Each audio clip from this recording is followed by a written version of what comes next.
निश्चित भाव में देखु वर्तमान जो आपण कहते चतुर्थ प्रार्थी कथा कहते आमर भारतीय जनता पार्टी शीर्ष नेतृत्व एवं केंद्रीय जो पार्लियामेंट्री बोर्ड निष्पत्ति क्रमे आमर दुई जन को आमर जे प्रिय आमर सभापति श्री मनमोहन सामल एवं सुजीत कुमार को प्रार्थी रूप में आमे ताकू निष्पत्ति क्रमे ताकू आमे करिचे।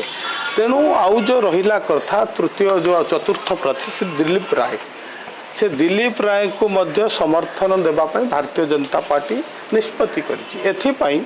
दिलीप राय जड़े जनाशुना व्यक्तित्व एवं राजनीतिक अभिज्ञता तांकर रहिछि। तेणु सीए गले निश्चित भाव में ओडिशा पाई किछि करिवे देश पाई किछि करिवार प्रयास करिवे। तेणु ताकू आखि आगे रखी भारतीय जनता पार्टी शेष नेतृत्व समर्थन जनइछन्ति। तेणु राजनीतिर जो खेल कथा कहते राजनीति हूँ राजनीति एक गहन कथा गहन विषय। तेणु दिलीप रायंकर सबू दल सहित भल संपर्क रही एवं सबू दल लोक तांको भल पाउछन्ति।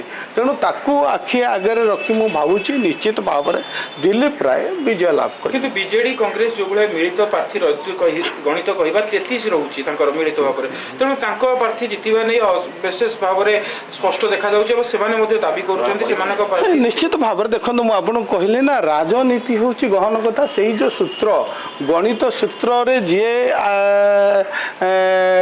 पारंगम हम सूत्र आग को जीव। तेणु समर्थन रही लोकप्रियता रही आज से जड़े भल व्यक्तित्व एवं ओडिशार विभिन्न विकास दिगरे आगुरी से राजनीति करिसेंति। एवं जो 2002 बोधे से राज्यसभा को जाइथिले सी किपरि जाइथिले आपण मान जानिचंती बोधे तार सूत्र तांकु जणा थिबो तार समर्थन जणा थिबो। तेणु निश्चित भाव में भारतीय जनता पार्टी समर्थित पार्टी विजय लाभ।